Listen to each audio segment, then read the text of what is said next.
Assalamualaikum warahmatullahi wabarakatuh. Saya Siti Hadisah, NIM 180210103. Baik, saya akan menjelaskan sedikit tentang sejarah pikir Ferenc Vygotsky.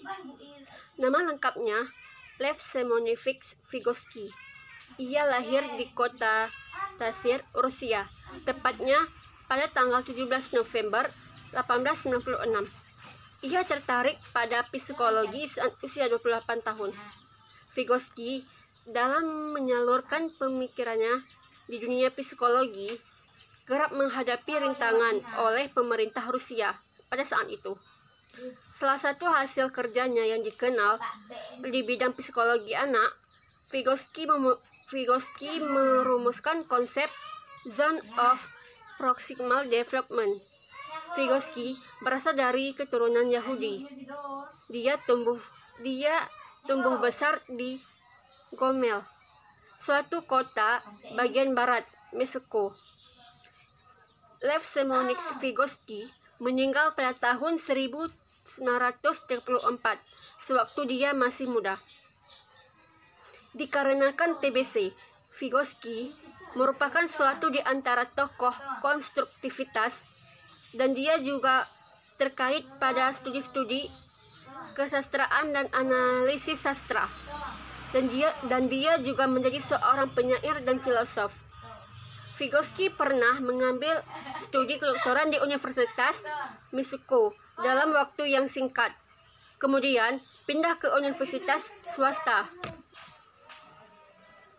Dari situ, Vygotsky semakin tertarik sehingga menulis disertai PhD mengenai Psychology of Art di Meksiko Institute of Psychology pada tahun 1925.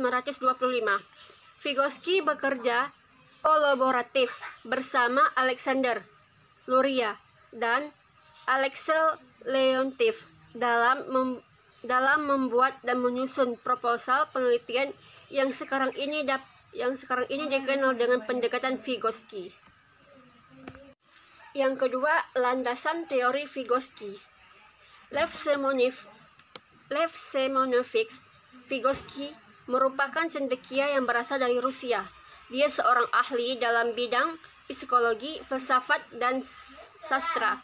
Filosofi Vygotsky yang sangat terkenal adalah mengenal manusia dan lingkungan.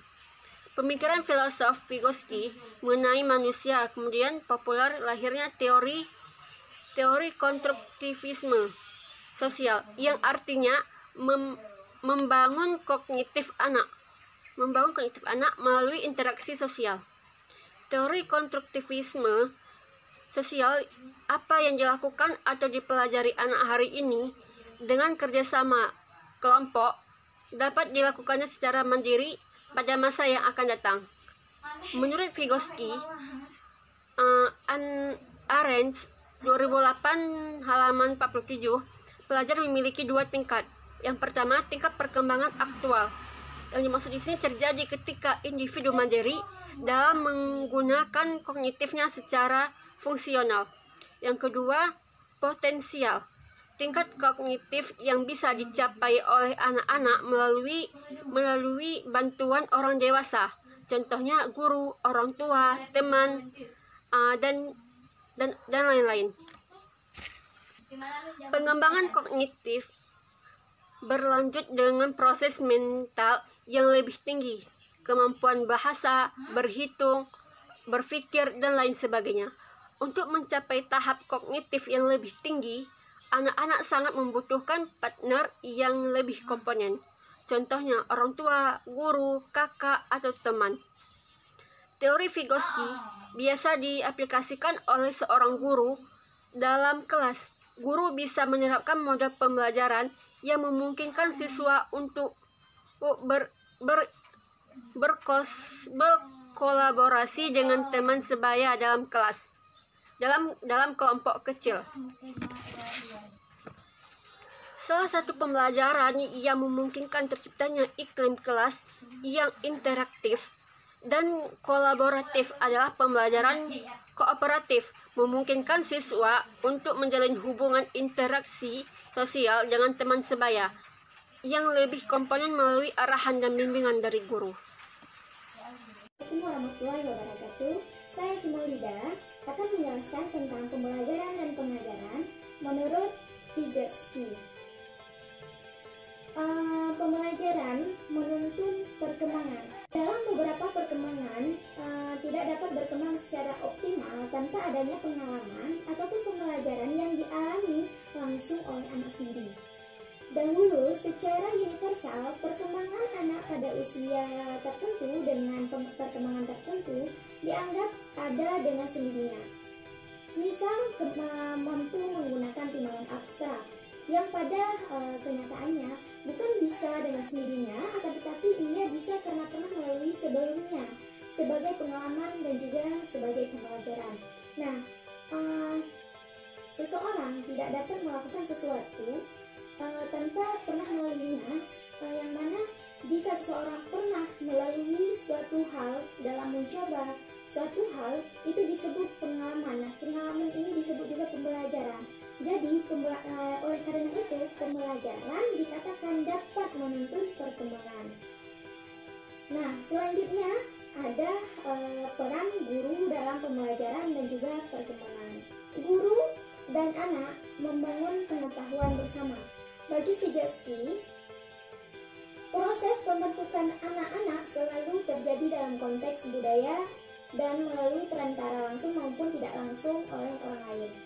Guru bisa mempengaruhi pembentukan pengetahuan anak secara tidak langsung dengan menyusun metode konteks bagi interaksi anak dengan anak lain atau memberikan materi pengajaran tertentu. Nah, yang mana melalui interaksi guru bisa mengubah ataupun membangun pengetahuan anak, yang mana melalui interaksi yang mana saling berkomunikasi dengan anak, sehingga misalnya melalui bercerita di sekolah ataupun melalui diskusi-diskusi kecil bersama, kita bentuk kelompok-kelompok kecil begitu. Nah, melalui itu guru dapat mengubah ataupun meningkatkan pengetahuan seorang anak.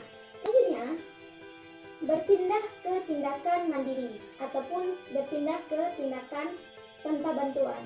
Nah, penopang membantu anak berpindah dari tindakan dengan bantuan menuju ke tindakan tanpa bantuan atau ke tindakan mandiri. Perpindahan dari pengajaran dengan bantuan menjadi pembelajaran mandiri adalah proses yang bertahap yang melibatkan perpindahan dari penggunaan banyak bantuan menjadi mandiri, perlahan-lahan hingga akhirnya tidak memerlukan bantuan sama sekali. Misalnya nih, di hari ini kita menggunakan pembelajaran ataupun kita melaksanakan pembelajaran bermain Lego, misalnya anak usia 2 tahun. Nah, anak usia 2 tahun ini misalnya si dia ini belum pernah melihat Lego, melihat saja belum pernah gitu. Jadi kita mengajak dia untuk bermain Lego, untuk membangun Lego, membentuk sebuah bangunan begitu ya. Dia belum bisa. Jadi otomatis dia masih belum bisa mandiri, otomatis dia masih memerlukan bantuan orang lain, bantuan guru, bantuan teman sekelompok ataupun bantuan lingkungannya. Jadi oleh karena itu, guru membantu anak di hari ini. Misalnya, ini kayak gini loh nak, kita bangun ini kita harus atur dulu bagian bawahnya, baru ini kita temper di atas, nanti kita lekatkan lagi sehingga bentuk bangunan. Nah, di hari pertama dia mulai mendapat bantuan sehingga dia mulai mandiri. Di hari selanjutnya dia sudah tahu nih bagaimana menyusunnya. Di hari ketiga dia nggak perlu lagi cara menyusun, dia udah tahu cara menyusun. Di hari ketiga dia ada bantuan lain, dia membentuk misalkan udah bisa membentuk 2 bangunan misalnya dengan yang bangunan yang berbeda. Nah, disinilah dikatakan peran guru sebagai membantu anak berpindah dari tindakan dengan bantuan ke tindakan mandiri.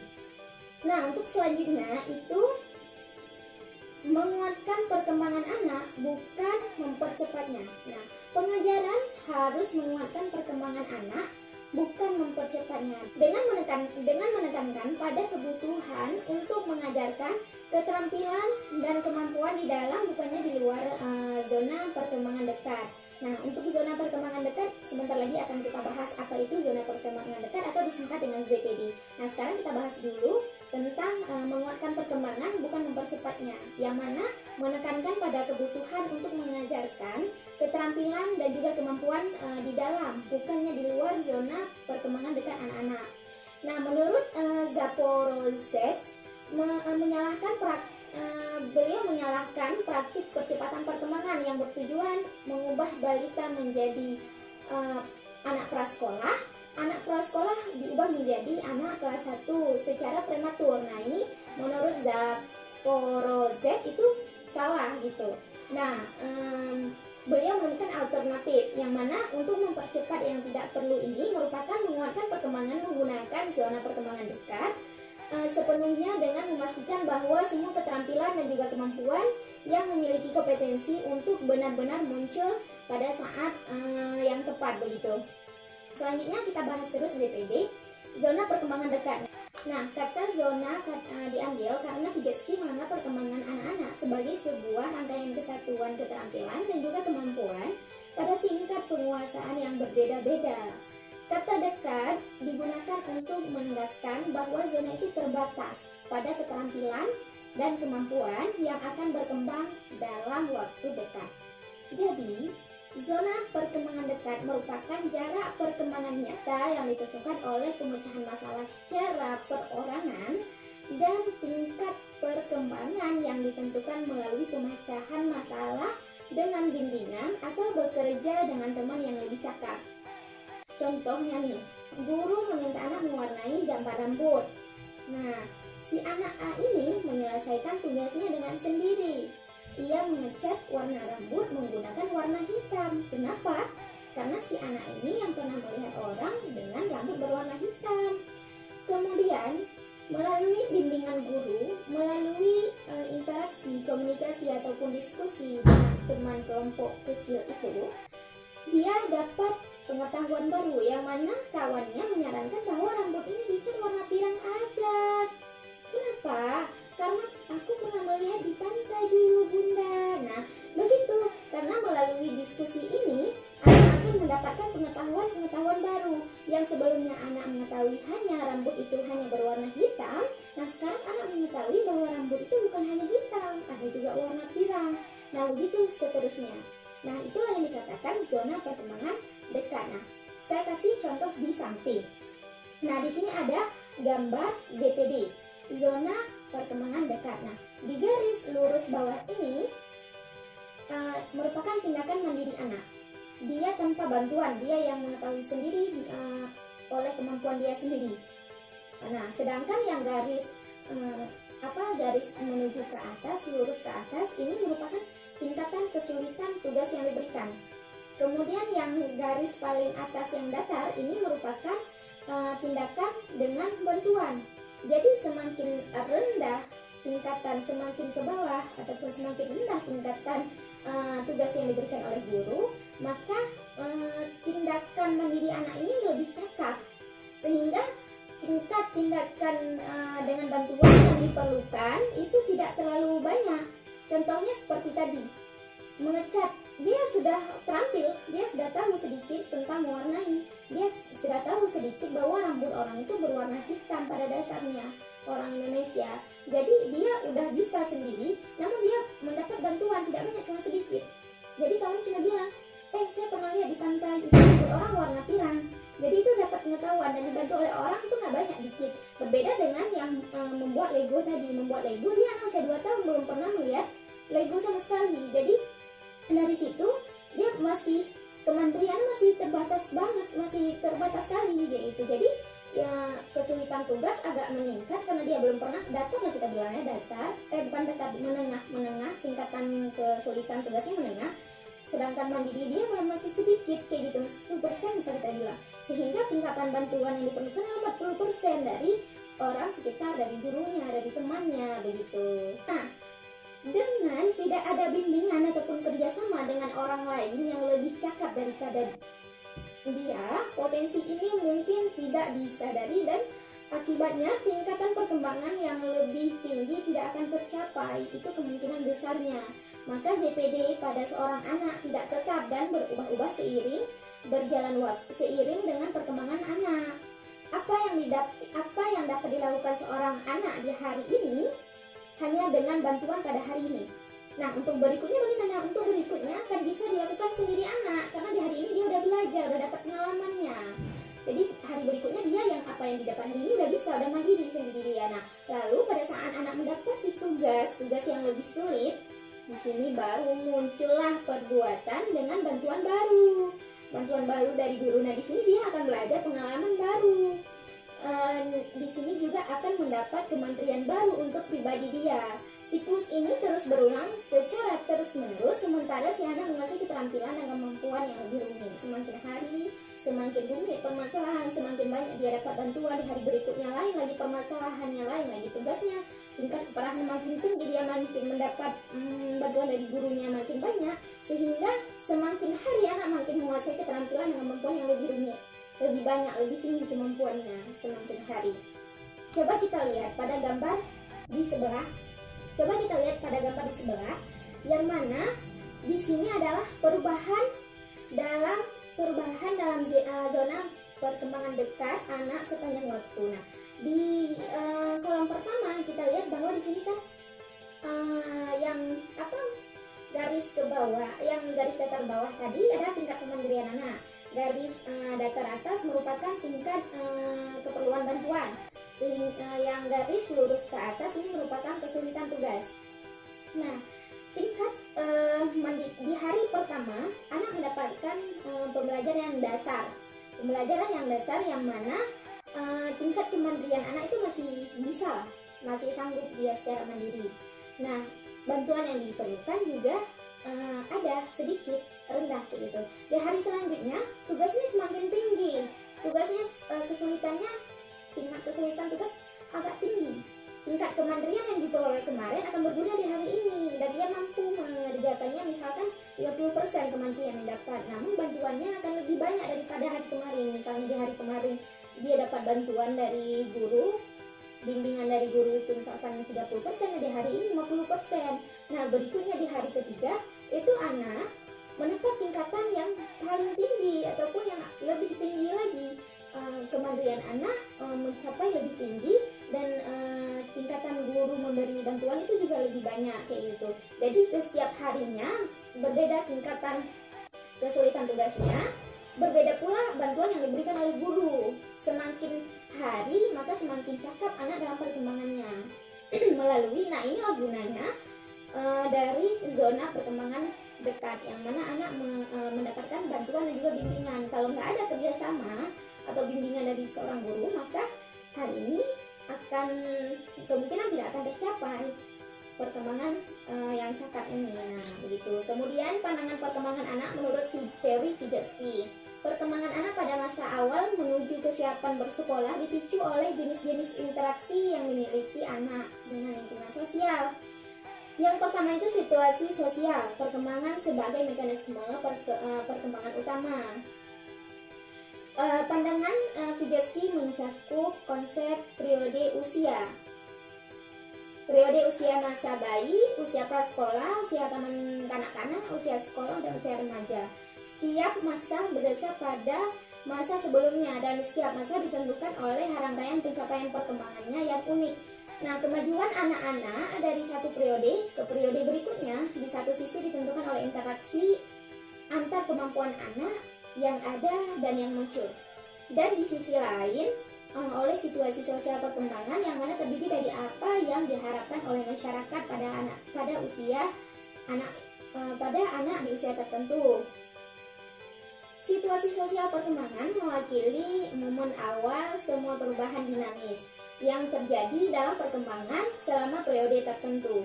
Nah, melalui situasi sosial seperti dijelaskan di atas adalah interaksi, kembali kepada interaksi. Nah, di sini kemajuan anak itu yang dari periode sebelum ke periode selanjutnya itu di satu sisi itu memang ditentukan oleh interaksi, yang mana melalui interaksi ini kita menjalinkan diskusi, bimbingan, sehingga anak-anak ini mendapatkan pengetahuan baru, perkembangan baru, pengalaman baru, sehingga kemampuan anak muncul di sini, muncul dan meningkat.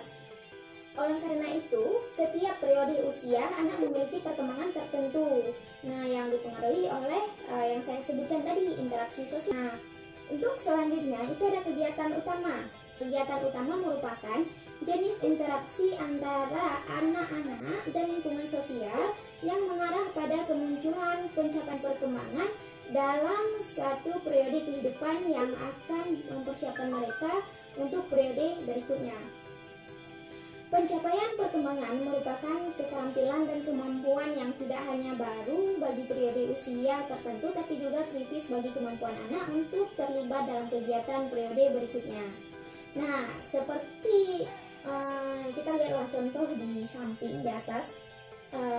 Nah, di sini menjelaskan kegiatan utama dan pencapaian perkembangan dalam masa usia dini. Nah, di sini ada periode usia masa bayi.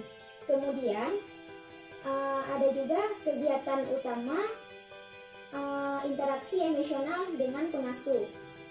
Pencapaian perkembangan yang didapat, kasih sayang, tindakan sensori motor berorientasi objek. Nah, kemudian berkaitan lagi pencapaian perkembangan ini untuk masa periode selanjutnya, yang mana periode usia masa balita. Masa balita, kegiatan utama itu yang didapatkan kegiatan berorientasi objek bersama orang dewasa. Sehingga pencapaian perkembangan yang didapat itu ada terdiri dari awal pemikiran simbolis, awal penguasaan diri, awal pengaturan diri, bahasa, konsep diri. Nah, pencapaian perkembangan ini berpengaruh lagi dengan periode selanjutnya, berkaitan lagi dengan periode selanjutnya. Periode selanjutnya itu ada periode usia prasekolah dan taman kanak-kanak. Permainan ini kegiatan utama yang didapat adalah permainan berpura-pura. Kemudian pencapaian perkembangan yang didapat anak adalah kemampuan bertindak dalam latar mental, kemudian internal, pikiran simbolis, pengaturan diri, khayalan, interaksi emosi, dan kognisi.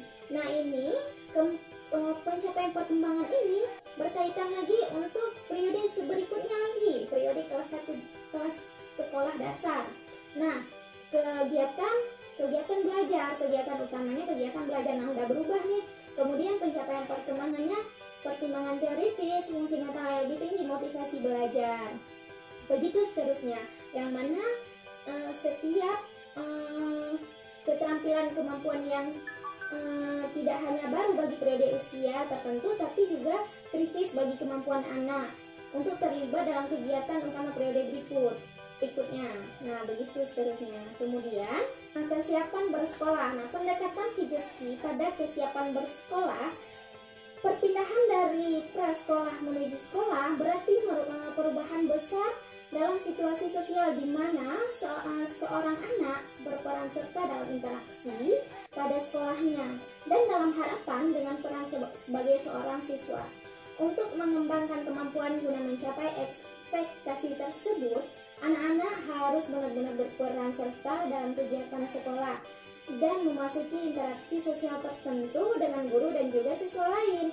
Nah, bagi Vygotsky, kesiapan sekolah dibentuk pada bulan-bulan pertama persekolahan, bukan sebelum masuk sekolah. Namun, pencapaian tertentu pada usia prasekolah memudahkan anak untuk mengembangkan kesiapan ini. Nah, sekedar itu saja penjelasan dari saya. Lebih dan kurang saya mohon maaf. Jika ingin ditanyakan, silakan tanyakan di kolom komentar.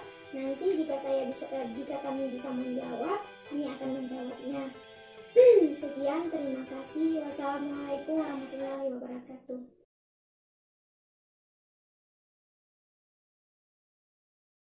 Assalamualaikum warahmatullahi wabarakatuh. Perkenalkan, nama saya Qurrata Ayuni, NIM 1802-1099. Baiklah, saya akan menjelaskan tentang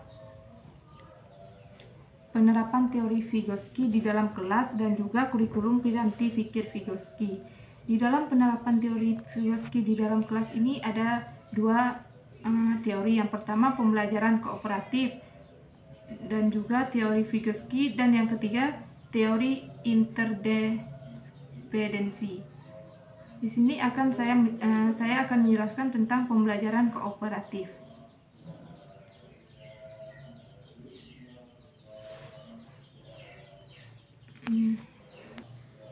Pembelajaran kooperatif yang dikonstruksi oleh hubungan antara teori dan pelaksanaan.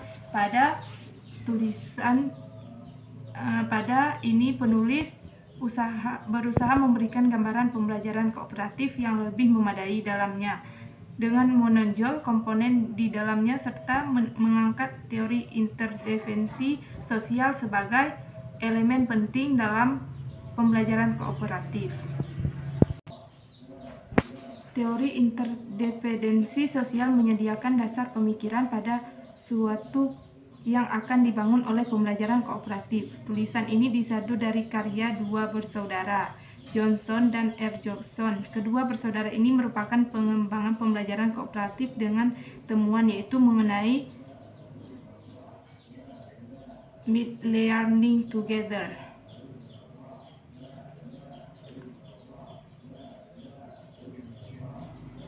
Johnson pembelajaran kooperatif tidak bisa disamakan dengan pembelajaran kelompok. Pembelajaran kelompok akan terlihat layaknya pembelajaran kooperatif jika memenuhi kelima unsur berikut. Yang pertama, saling ketergantungan positif.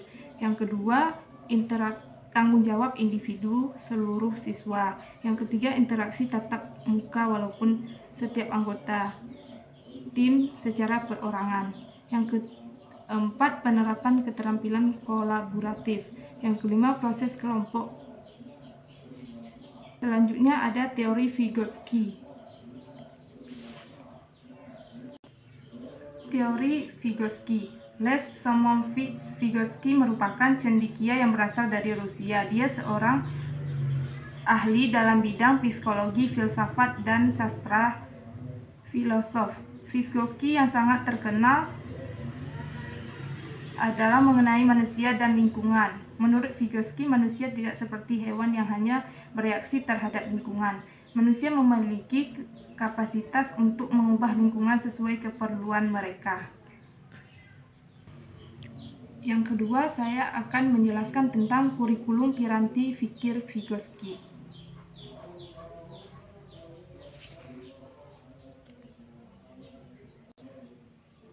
Baiklah, di sini saya akan menjelaskan tentang Vygotsky, bahasa psikologi perkembangan. Yang pertama itu ada ketertarikan Vygotsky. Yang pertama itu ada ketertarikan Vygotsky pada kajian bahasa dan min. Psikolog Rusia Lev Somovich Vygotsky menekankan pembahasan psikologi perkembangan pada sudut pandang sosiokultural. Pandangan tidak lepas dari background sejarah hidupnya sebagai Yahudi di Rusia. Ia melalui pendidikan dalam tekanan aturan Tsar Rusia. Vygotsky meninggal di usia muda 38 tahun. Publikasi terhadap karyanya dilakukan bertahun-tahun kemudian setelah ia meninggal di dunia internasional. Artikel Vygotsky baru terbit di Inggris pada tahun 1920-an dan belum banyak diketahui. Publikasi besar pertanyaan diterbitkan oleh Mid Press. Selanjutnya ada pandangan filsafat Vygotsky mengenai bahasa. Pada jajaran teori konstruktivisme, Vygotsky merupakan peletak dasar konstruktivisme sosial yang tidak memisahkan individu dari latar dan peran sosialnya. Berbeda dengan konstruktivisme kognitif Piaget yang menekankan learner center dan proses belajar yang berorientasi pada discovery yang dilakukan oleh individu. Selanjutnya ada bahasa dan proses berpikir. Vygotsky selalu menyinggung peran bahasa dalam perkembangan manusia. Bahasa oleh Vygotsky dipandang dari sisi psikologistik, yakni bagaimana makna atau pemahaman dan penggunaan bahasa dan kata. Menurut Robin 2001 dalam Liu dan Matthew 2005. Setiap kata merujuk dua hal, yaitu yang pertama kemampuan menghubungkan antara fenomena yang diwakili oleh satu kata tertentu dengan objek realnya, dan yang kedua kemampuan menghubungkan antara satu kata dengan yang lain. Begitu pentingnya bahasa dalam konstruktivisme sosial menurut Vygotsky. sampai menyebutkan bahasa psikososial tool yang paling penting. Alasannya adalah pertama, bahasa merupakan komponen integral dari seluruh bentuk interaksi sosial, termasuk guided participation, pembelajaran terpimpin, dan pembelajaran kolaboratif. Yang kedua, orang menggunakan bahasa untuk mengatur perilakunya, membuat rencana, dan mengatasi masalah yang kesemua merupakan aktivitas private speech. Konsep Vygotsky mengenai bahasa dan perannya terhadap perkembangan mental menyebutkan sensasi dan persepsi, tetapi tidak mendalam, melainkan hanya sebagai mediator antara proses berpikir dan bahasa. Objek penelitian Vygotsky bukanlah bunyi atau tanda, melainkan pembicaraan atau ucapan yang bermakna yang merefleksikan kesadaran hidup ke seluruh atribut manusia sebagai makhluk sosial.